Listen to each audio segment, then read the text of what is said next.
service, reprise de service. Reprise de service. On n'a jamais abandonné. On n'a jamais abandonné. C'est une reprise de service. Les Congolais partout à travers le monde, levez-vous une fois pour toutes, comme vous l'avez toujours fait, comme vous avez toujours su faire. Le 19 septembre prochain, tous les Congolais à travers le monde, réunissez-vous dans les ambassades. Il est dans la famille du monde. C'est pas là, on dirait. Le 19 là, le 19 là. Ingeta, un message Pesami. Donc le 19, puis nous Congolais de tous les partout au place Kozali. Tous les ambassades, donc ils ont opération. Place au Vandi Luka ambassade Nayo. Le 19. Et le 24, nous avons la manifestation à Mounene, toujours dans l'article 64, à Kati à Paris. Donc Kabila dégage. Puis à France, on fait Sabino itinéraire.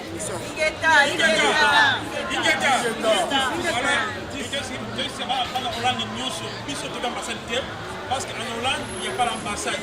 Parce qu'en Hollande, il y a Hollande, il y a un message pour eux, partout. Puis nous avons traversé pour la Belgique, à partir de 11h, tu as une ambassade. Dans la France, il y a Johannesburg, il y a les États-Unis, il y a partout. Les 19 qui nous peuvent vendre ambassade. Et les 24, c'est Sakaboni, Moko, Wapi, Wapi, jusqu'à ministère des Affaires étrangères. Plus de service. Service. Merci. On a un seul drapeau, on a une seule nation, on a un seul pays.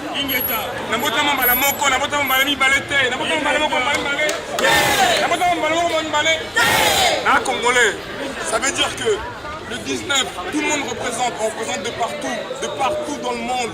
En Afrique du Sud, on représente. En France, je vais représenter. Mon vieux Sali, il va représenter. Ça veut dire que le 19 représente. Ça veut dire que le combat, il est toujours là, il est toujours nécessaire.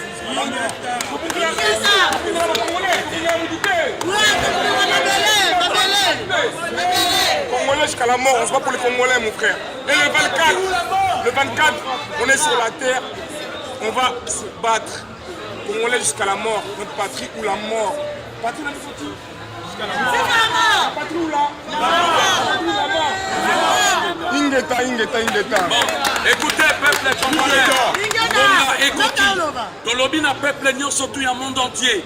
À partir de le 19, ils allaient faire un mandat à Hippolyte Kanambe, Joseph Kabila, Mokili Mobimba. Et si Kanyon Sobozali, Botelema le 19, n'a pas ambassade, n'a pas consulat, n'a pas bâtiment constitutionnel sur la République démocratique du Congo. Mais Bandeko, Tobeki Sibinoboya le 24 septembre, à partir de 14h, Torobana marche, Libosoya francophonie, na OIF jusqu'au ministère des Affaires étrangères. Poto Lobake, mandat ya Kabila, et si Ingeta.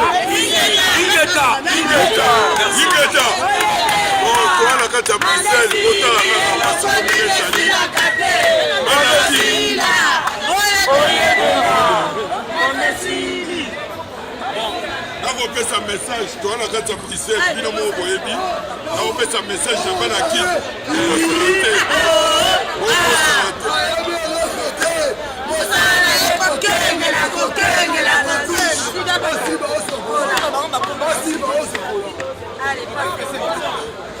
Alors, yo mon boyebi, toi aller à la carte à Bruxelles, on fait un message, j'ai pas la quitte, beaucoup karaté, bosa la lisanga. Tipua Kagame, Makamulesi, Bosamana. Tolia Bango. Tolia Bango. Bango tous. Tolia Bango. Pas même. Moïse.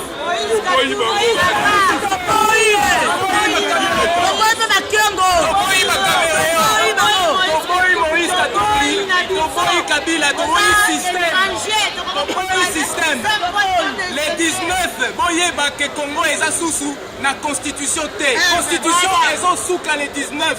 À partir du 19 septembre, le Congo n'a plus de gouvernement. gouvernement. Le peuple se prend en charge. Le 19 septembre, Oyo a appliqué article 64 a commis hors la loi. Oyo a appliqué article 64 le 19 septembre a commis hors la loi. Comme une béco ya Congo, il faut tout ça. Ingeta.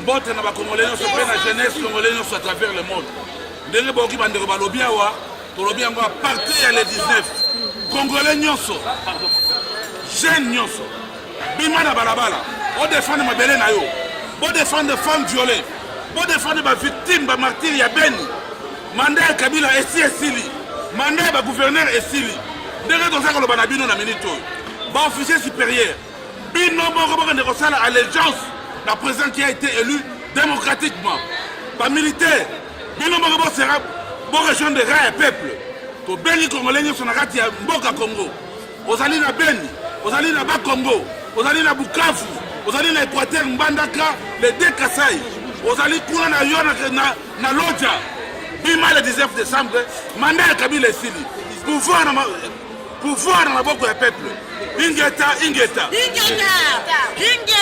message à FNLC FARDC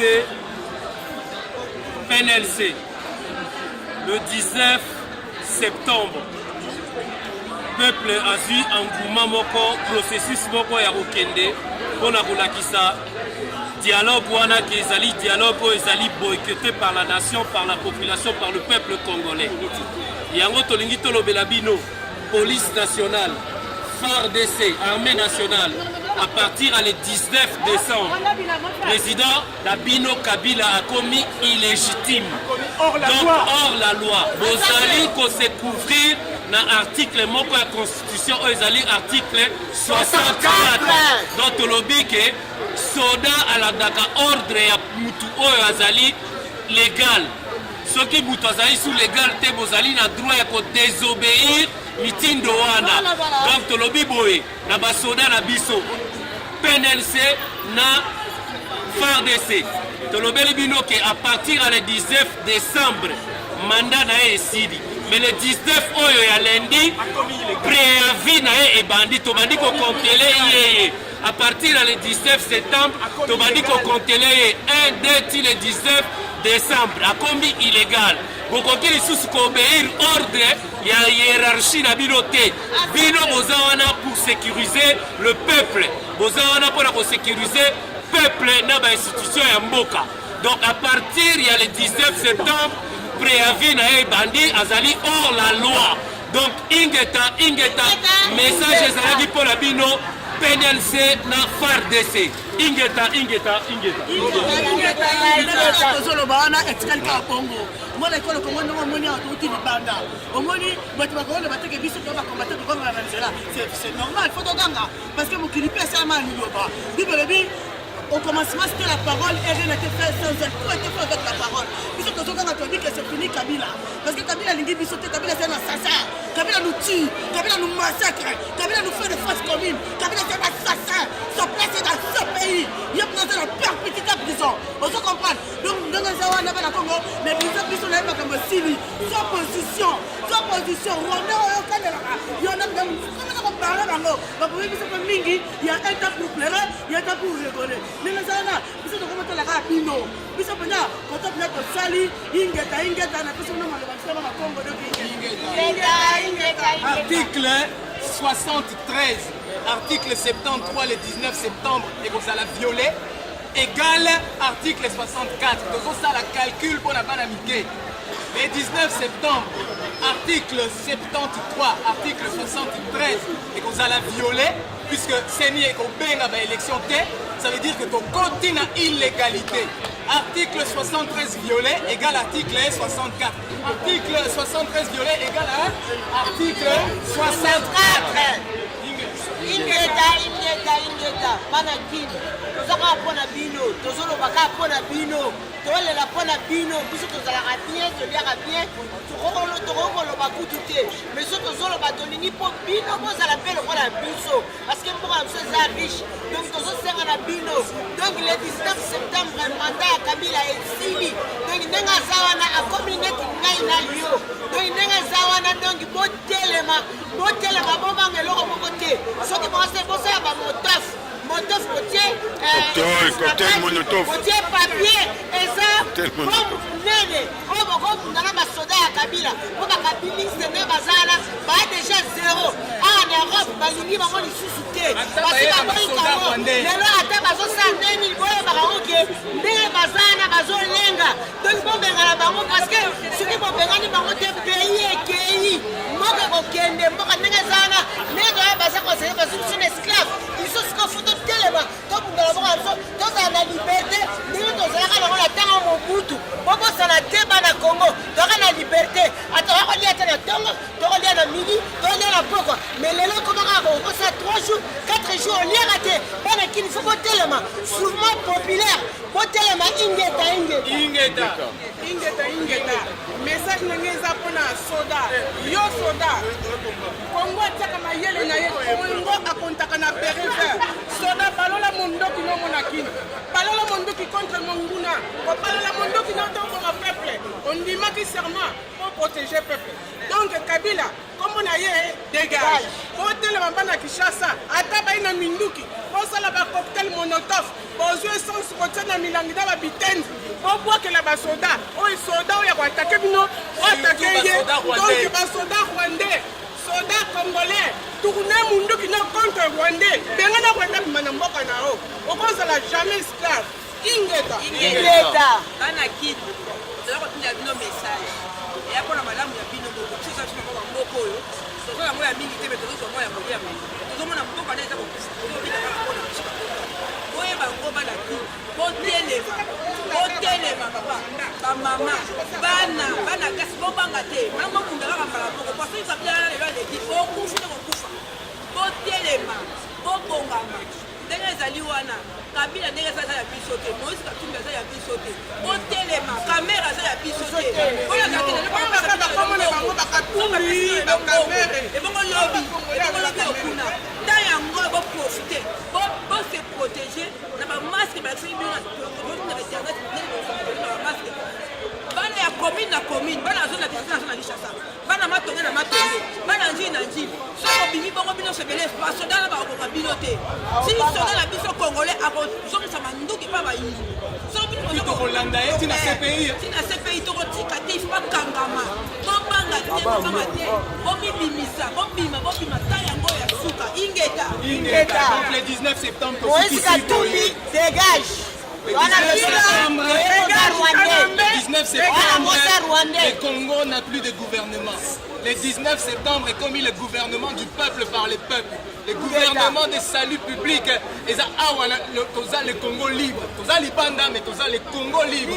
Topandi ko konza Congo. Étranger au konza sous Congo T. Et sa prestation de serment, il y a gouvernement de salut public.